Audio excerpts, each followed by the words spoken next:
She stood there, in the hallway, with one shoe in her hand. Not both, just one. Like she left in a hurry and came back by mistake. I watched her silently from the kitchen, the glow of the fridge lighting the side of my face. The rest of the house was dead still, except for that faint buzz in the ceiling, like the house itself was holding its breath. She didn't see me at first. She was too focused on her phone, tapping out something frantically. Her hair was damp, lipstick gone, wrist bracelet on the wrong arm. Tiny things you start noticing when your whole world is hanging off a nail. Then she spoke, flat, rehearsed. "I'll be back later." She turned toward the stairs like she hadn't just said something wildly unexplainable. No kiss. No explanation. Just those words. I didn't move. I didn't blink. "Don't rush," I said, louder than I meant to. "There's nothing here for you now." Her body stopped halfway up the stairs. Not her head, not her feet, just her spine, like it cracked under the weight of what she thought I didn't know. She didn't look back. She never does when she's guilty. She always leaves the room like an actress at the end of a scene, confident, but empty. Upstairs, I heard drawers opening. Not gently, the sharp kind of open. She was packing. Good. It would give me time. Because what she didn't know, not yet, was that I'd found it. Not the texts. Not the lipstick-stained receipt. Not even the hotel keycard she swore belonged to a coworker. Something else. Something so quiet, so accidental, it couldn't lie. It was in her voice 3 nights ago. The way she said my name when she thought I was asleep. Like it was a burden. That's when I knew. This wasn't a marriage anymore. It was a waiting room. And someone else had already called her name. There's a drawer in the hallway that sticks when you pull it too fast. It's always been that way. I fixed everything in this house. Shelves, sink leaks, closet doors, but never that drawer. That's where she kept the old iPod. Not her phone. The iPod. The one with no passcode, no cloud, no traceable logins. She used to call it her vintage baby. I called it unnecessary. She hadn't used it in years, at least not where I could see. But that night, around 2:40 a.m., after she left again with her bag and that same stiff goodbye, I heard it. A soft chime. Faint. Like a voice memo finishing. I wouldn't have heard it at all if I hadn't been on the stairs, sitting in the dark like a ghost that hadn't figured out how to leave. I opened the drawer, and there it was, screen still lit, audio file freshly saved. I tapped it. Just once. Her voice came through, distorted and close to the mic like she was whispering secrets into someone else's ear. I don't know how much longer I can pretend. He looks at me like he still believes I'm good. It makes me want to scream. My heart dropped, but I didn't move. I let it keep playing. He'll never understand. He thinks staying silent is strength. But it's just cowardice. He doesn't fight for me. He just absorbs. I can't live in that kind of quiet anymore. Then laughter. But not hers. A man's. Distant but confident. Warm. Like this had been going on for months, years, maybe. And then she said something that snapped the air right out of my lungs. Next time I say I'll be back later, I might not come back at all. The audio ended. I didn't delete it. I didn't throw the iPod. I just stared at it until the screen went black and the hallway felt cold. All this time, I thought I was the one withdrawing. I thought maybe I'd been working too much, too distracted, too comfortable in our routine. But no, she was preparing to leave me while I was still apologizing for not doing the dishes. I didn't sleep that night. I sat in the living room and replayed everything. The way she changed her shampoo 3 months ago, the sudden gym membership, the monthly dinners with people I never met. I gave her space. I gave her time. I gave her the benefit of the doubt. All she gave me was exit strategies. The next morning, I left early, before she came back. I walked 4 miles with no destination. I just needed the wind. I needed to feel something slap me in the face that wasn't my own stupidity. At a diner near the edge of town, I ordered pancakes and stared at them. I didn't eat. I just sat there, thinking about how someone can live in the same house as you and still orbit a completely different planet. When I got back, her car was gone again. Her mug in the sink. Lipstick ring. A note on the counter. Need to clear my head. Don't overthink. Back tonight. Hey. She didn't even write love. Not even a dash of warmth. Just like a signature from someone who'd already decided to disappear. I picked up the note, read it again, then did something I hadn't done since the 2nd year of our marriage. I opened her closet. Not to snoop. Just to see if I could still smell her in the clothes. But half the dresses were gone. The travel bag we only ever used for weekend getaways was missing. And that's when I saw the second note, folded, crammed behind the shoeboxes. It wasn't addressed to me, and it started with two words that made my vision blur. My love. My hands trembled when I unfolded that letter. Something inside me already knew I shouldn't read it, but another part, the one that had spent months convincing itself everything was fine, needed to. I don't know how long it had been wedged behind those shoeboxes, but the paper was slightly wrinkled, almost warm from hiding inside our house like a parasite. It wasn't long, barely 5 lines, but it landed harder than anything I'd heard her say to my face in the last year. My love, don't feel guilty. I hate the line, too. But what we have feels like breathing again. He doesn't notice me anymore. You do. I can't lose that. I won't. Just give me a little more time. Hey. The handwriting was unmistakable. Her A's always had a sharp edge, like a blade pressed into the page. I stood there in our bedroom, holding that letter like it had physically wounded me. I kept rereading one part again and again. He doesn't notice me anymore. I noticed everything. I noticed when she stopped humming while folding laundry. I noticed when she took showers with the door locked, even though it was just the two of us. I noticed when she started putting her phone face down and letting unknown numbers go to voicemail with a casual spam again. I noticed her. I just didn't realize she'd stopped wanting to be noticed by me. But here's the twist. What I did next wasn't what you'd expect. I didn't scream. I didn't call her. I didn't start smashing picture frames or erasing wedding photos from the cloud. No, I sat down on the edge of our bed, with that note resting on my knee, and I called her best friend. Marla. We weren't close. Never had been. She always had a sly, overly supportive vibe that made my skin itch. The kind of person who compliments you like it's a setup. She picked up on the second ring. Curtis? She said, surprised. Everything okay? I didn't waste time. Do you know where Alyssa is? A pause. She said she was going to yoga. What? Yoga? She hadn't gone to a single class in over 8 months. Not since she pulled a hamstring and complained for weeks. Marla, I said, keeping my voice calm. I found something. A note. Another pause, longer this time. Then a shift. The careful tone people use when they think they're walking into a trap. What kind of note? She wrote it to someone. She called them her love. She said she wouldn't lose them. Marla didn't answer right away. I could hear her breathing. Then came something I didn't expect. Curtis, she said quietly. I think you should talk to her. Not me. That told me everything. You knew? I said. I didn't know details, she replied quickly. I figured something was happening. She's been distant. I told her to be honest with you. You told her to be honest? I asked. You knew she was cheating, and you gave her advice like this was some movie subplot? I didn't know, okay, she snapped, dropping the fake empathy. And for what it's worth, you haven't exactly been a prize lately either. You think sitting in that house with your headphones on all day makes you present. That one stung, because it wasn't entirely false. I had retreated a bit after my dad passed, after the layoffs started at work, after things stopped feeling real between us. But it's not an excuse. It's just what happened. Before I could say anything else, she hung up.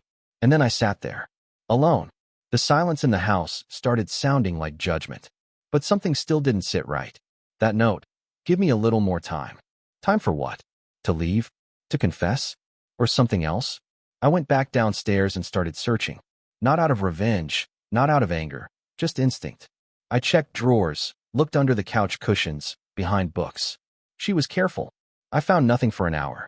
But then, in a coat pocket I never wore, her old denim jacket she used to throw over everything, I found it. A second phone. Cheap. Burner style. And it was still on. Unlocked.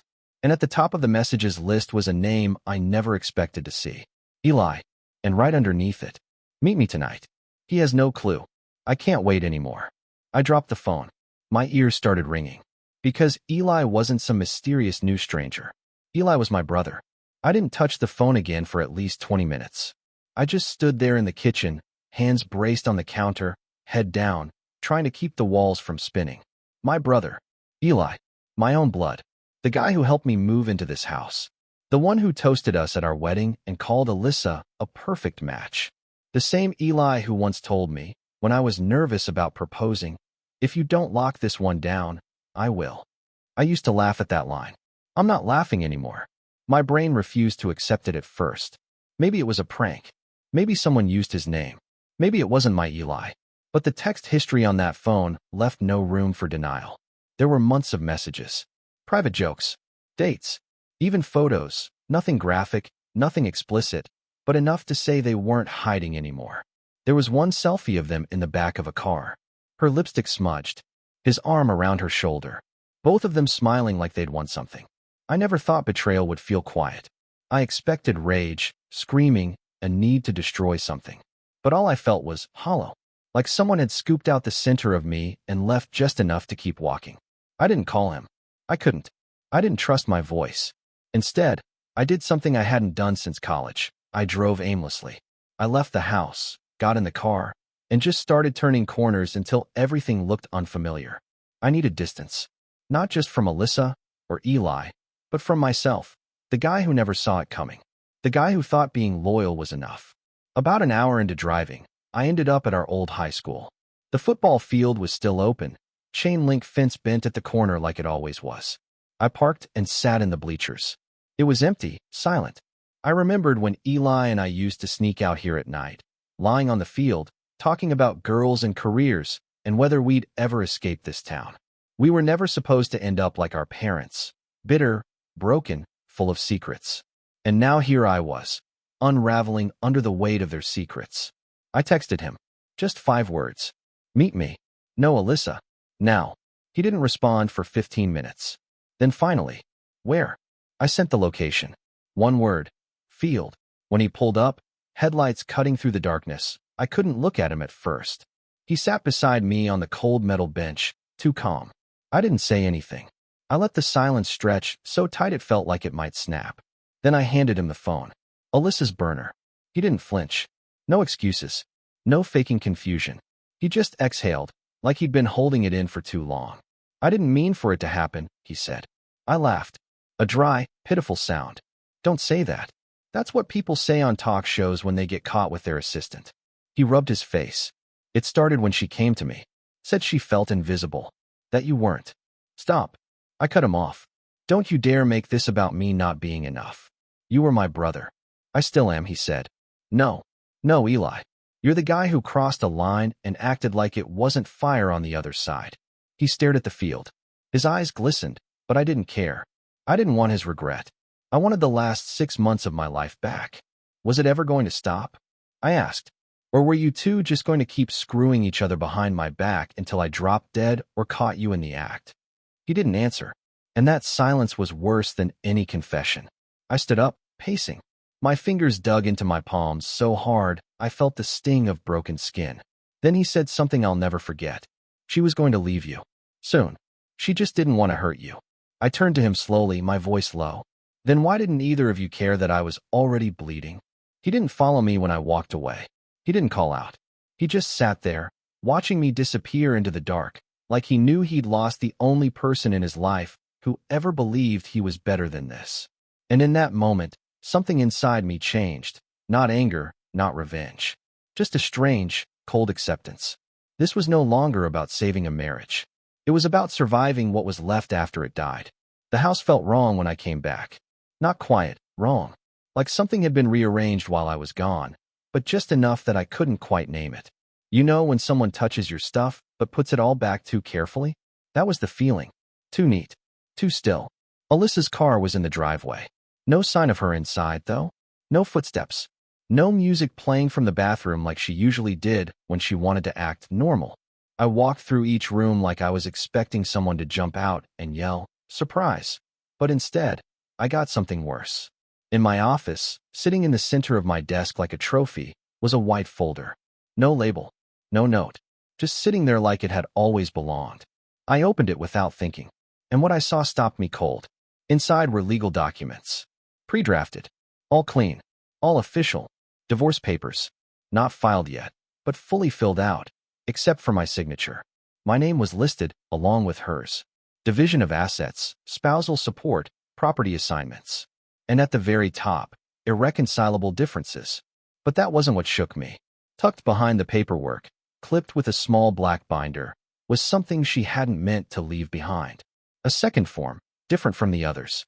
A financial transfer request. To move my retirement fund into a separate account under her name.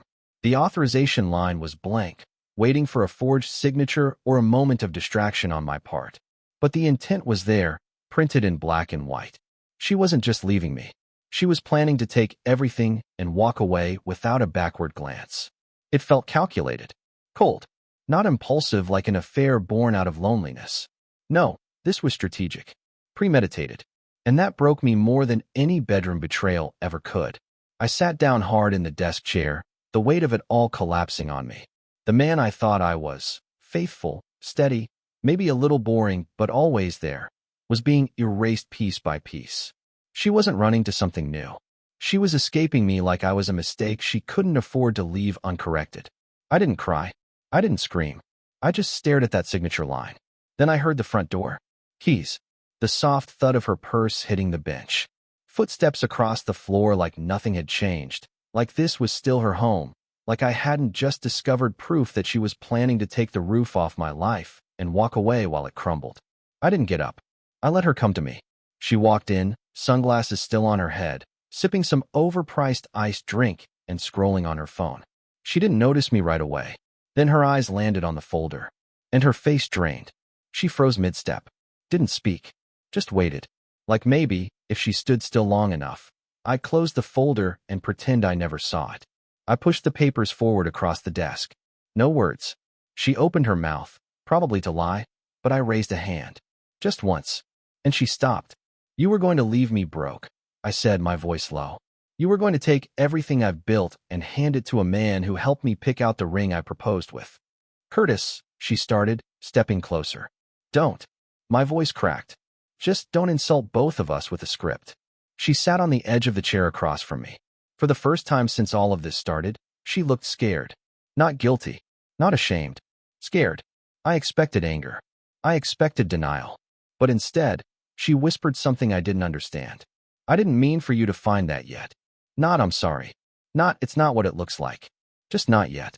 Like she still believed she controlled the timeline. Like I wasn't part of this story anymore. Just a prop she hadn't removed yet. I leaned forward slowly. How long? I asked. She hesitated. I stood up. The chair scraped across the floor loud enough to make her flinch. How long? I repeated. She didn't look at me when she said it. Almost a year. A year. 12 months. 365 days of late nights, extra meetings, and her slipping into bed after midnight whispering. Don't worry. Go back to sleep. But what she said next rewired everything I thought I knew about her.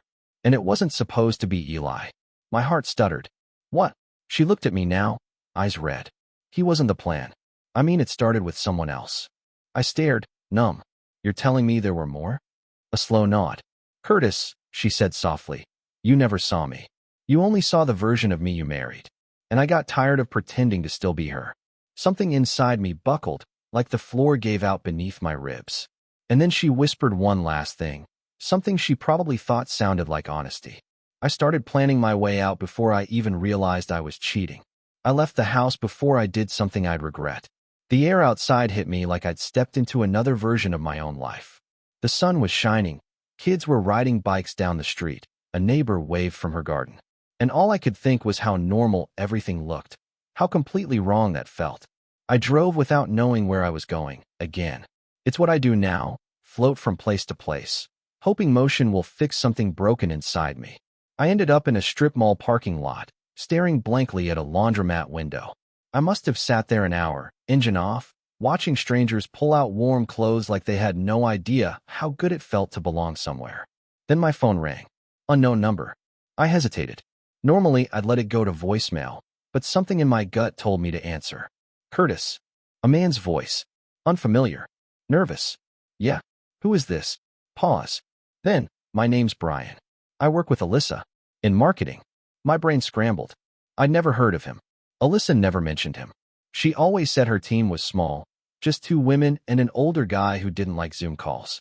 I probably shouldn't be calling, he said quickly, but I didn't know who else to reach out to. And after what I overheard today, he trailed off. Spit it out, I said, sharper than I meant. There's something you should know. Alyssa's been having meetings off-site with a man. Not Eli. Someone else. I only caught his name once. Desmond. They've met at hotels. And there's a rumor, some of us heard, that she's been preparing documents. Legal ones. way beyond divorce.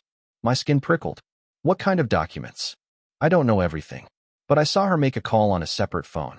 Said something about dissolving a joint structure and transferring liabilities. She didn't notice I was behind the divider. I swallowed hard. Why are you telling me this now? He paused again. Because I've been there. 3 years ago, my wife blindsided me with a similar setup. She had someone else help her shift everything into her name. Took our business, our house, my credit. I barely survived it. When I recognized the signs in Alyssa, I couldn't stay quiet. I wrote down his name, Brian York. I thanked him, probably too stiffly, and hung up. I should have been angry, furious, but mostly I felt tired. Not physically, tired in the soul-deep kind of way where even your bones feel like they've heard enough. Back home, the silence was heavy. Alyssa wasn't there. Again, I walked through the house like I didn't belong to it anymore. Every room looked different now, filtered through betrayal. The bookshelf we'd built together? Hollow. The couch where we binged documentaries? A prop. Our bed. I couldn't even look at it. I went back to my office. The folder was still on the desk. I opened my laptop, logged into our shared cloud account, one she thought I never used. That was the mistake.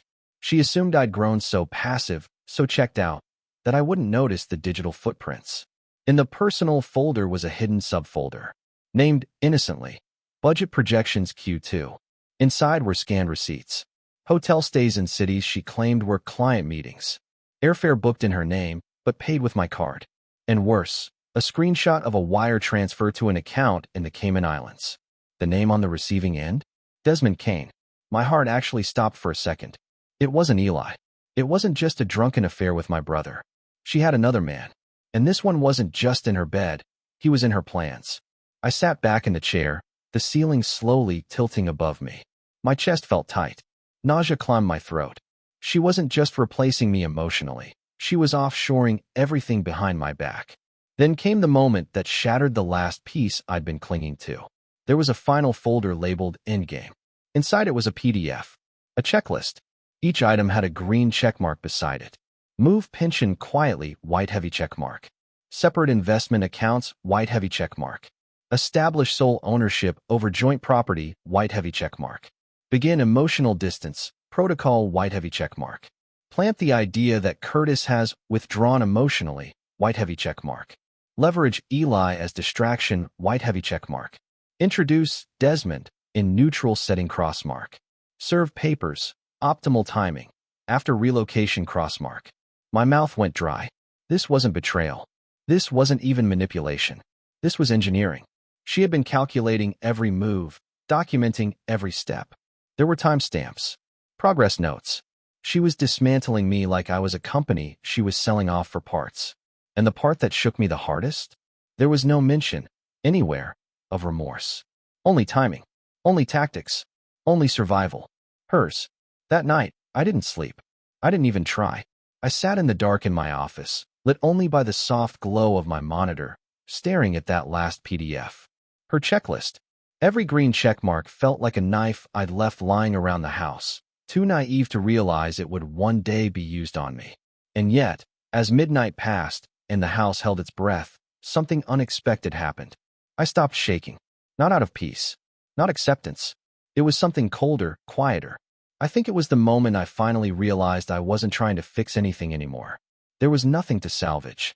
The version of me she built her story around. The man too passive to notice, too forgiving to push back. That version didn't exist anymore. She was planning an endgame. So was I now. But mine wouldn't involve screaming or court battles or feeding the same drama she was clearly scripting. No, that would give her energy, attention, and conflict to twist into victimhood. What I decided instead was this. I would disappear from her story. I'd rewrite mine without her in it. The next morning, I was already at the bank when they opened. The clerk was cheerful. I wasn't. I had our shared accounts frozen. Legally, I had that right. She hadn't filed anything yet. I ordered a forensic trace on every transfer from the last 6 months. I printed bank statements she thought I never read. I opened a separate account under my name alone. When the clerk asked if I needed assistance transferring assets, I just smiled. No, I said. I'll handle the heavy lifting. Next was the house. She thought she owned it. She didn't. The deed was still in both our names, but I handled the mortgage. So I called a real estate attorney, explained the situation, and filed a motion to suspend any property transfers pending investigation of financial misconduct. The lawyer didn't even blink. Said he sees it more often than people think. Then I called a friend she didn't know about, Jeremy, a cybersecurity consultant I helped years ago during a messy divorce. I told him about the burner phone, the hidden folders, the offshore account. His response was immediate. "I'll dig into everything," he said. "If she left digital breadcrumbs, I'll find them." "But Curtis, this doesn't sound like just cheating. It sounds like fraud." It hit me then. She wasn't just trying to escape me emotionally.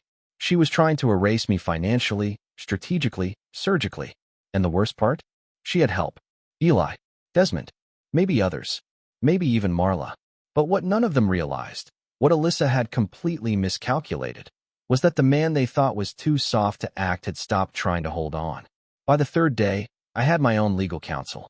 A woman named Erin. Calm, razor sharp. She didn't look surprised when I handed her copies of the checklist. "She's methodical," Erin said, flipping through the pages. "But not careful enough. She left a trail, and I have a few ideas on how to use it." I told her I didn't want to destroy Alyssa, not out of mercy, but because that's exactly the kind of drama Alyssa would use against me. If it came down to public battles, she'd twist it, cry through it, spin it into Curtis, the uncaring husband, and the independent woman who reclaimed herself. I wasn't going to give her that stage. I just wanted out. Clean, quiet, but with my dignity and everything that was mine intact. Erin nodded. "Then we play the long game. We stay silent, move fast, and leave before she can even draft her next step." Meanwhile, I started packing, not recklessly, not out of panic. I just began choosing the parts of my life I wanted to take with me. Some books, my father's watch, a painting Alyssa always said didn't match the decor, but that I'd kept because it reminded me of peace. And while packing one of the bottom drawers in the bedroom dresser, I found something that didn't belong. A key, not a house key, not a car key, a hotel room key. Room 212. A hotel chain I recognized, 5 miles from where we lived. It wasn't hidden. It was just there, as if she'd forgotten it, or left it for me to find. I stared at it for a long time, wondering if I should go. I didn't want more proof. I didn't want to see her with Desmond, or hear another excuse, or find a freshly made bed with 2 used glasses on the nightstand. But I knew myself well enough by now to understand that not knowing would be worse. So I drove. The hotel was beige and forgettable. The lobby quiet. I walked in like I belonged. No one stopped me. No one noticed. I took the elevator to the 2nd floor, walked down the hallway lined with identical doors, and stood in front of 212. I didn't knock. I slid the key in. It clicked. I pushed the door open. And what I saw wasn't what I expected. There was no one inside. But there had been. Clothes were folded on the bed. A suitcase leaned against the wall. And on the table, next to a half-drunk glass of wine, sat a manila envelope with my name on it. Just my first name. Handwritten. Curtis. I stepped inside slowly, unsure if I was walking into a message or a trap. I opened the envelope. Inside were photographs. Of me. Dozens. Some at the grocery store. Some outside our house. One taken from across the street while I walked into my office. And one that chilled me to the bone. Me asleep on the couch. Taken from the hallway. And taped to the last photo, of me lying on the couch with my arm over my eyes, was a note. 7 words. "He still has no idea. Yet." I stared at that photo of myself, me asleep on our couch, unaware someone was documenting me like I was part of a project. A calculation. A phase to be managed and erased. The note haunted me. He still has no idea. Yet. But I did now. And I knew more than they realized. I left everything where it was. Photographs, envelope, wine glass. I didn't take any of it with me. That room wasn't mine. That narrative didn't belong to me. And I wasn't going to let them think I'd cling to the pieces they left like some broken man chasing ghosts. I drove home with the windows down, wind slicing through the car like a clean blade, as if cutting the last invisible strings that tethered me to the version of myself I'd been. Not just the husband, not just the fool, but the man who gave away too much of his life while believing silence made him strong. Alyssa wasn't home when I returned. Perfect. By then, everything was ready. My bags were already packed. My lawyer had scheduled the paperwork. The accounts were protected. The evidence was archived. There would be no scene. No final confrontation. No, how could you? She'd rehearsed too many endings for me already. This one, she wouldn't see coming. I left her a letter. 1 page. Typed. Taped to the inside of the front door. It read, "Alyssa, you won't find my keys. I've taken them with me. You won't need to wonder what I know. I know everything. You can have the silence now.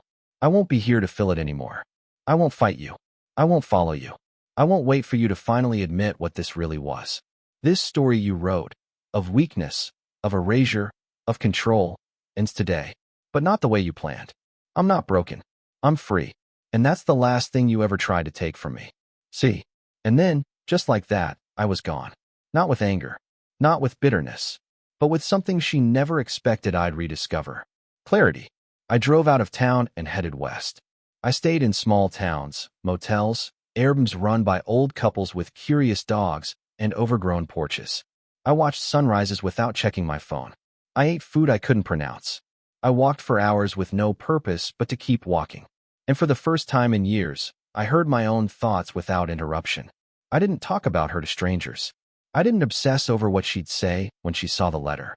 I didn't care if Eli or Desmond or whatever other shadow she kept around would eventually figure out I'd slipped through the cracks of her carefully managed blueprint. That wasn't my life anymore. Months passed. I got a place near Flagstaff. A small house with chipped paint and creaky floorboards and a backyard that smells like pine. I started helping at a local bookstore just to have a reason to speak to people again. I fixed things. The shelves. The register. Myself. And one day, I met someone. Not in the way I expected. Not on purpose. Her name was Morgan. She asked me if I knew anything about rare poetry books. I didn't. She laughed and said, "Good. That makes two of us." We didn't talk about our pasts. Not right away. There was no comparing scars. No rushing into something to fill the void. Just two people breathing again. And slowly, I started realizing something. Alyssa never broke me. She cracked the glass. But I'm the one who decided to pick up the pieces and build something new. Stronger. Quieter. Mine. I'm not who I was before her. And I never want to be. Because now I know better. I know how to see the signs. I know how to choose peace over pretending. And I know, without question, that walking away wasn't the end of me. It was the beginning.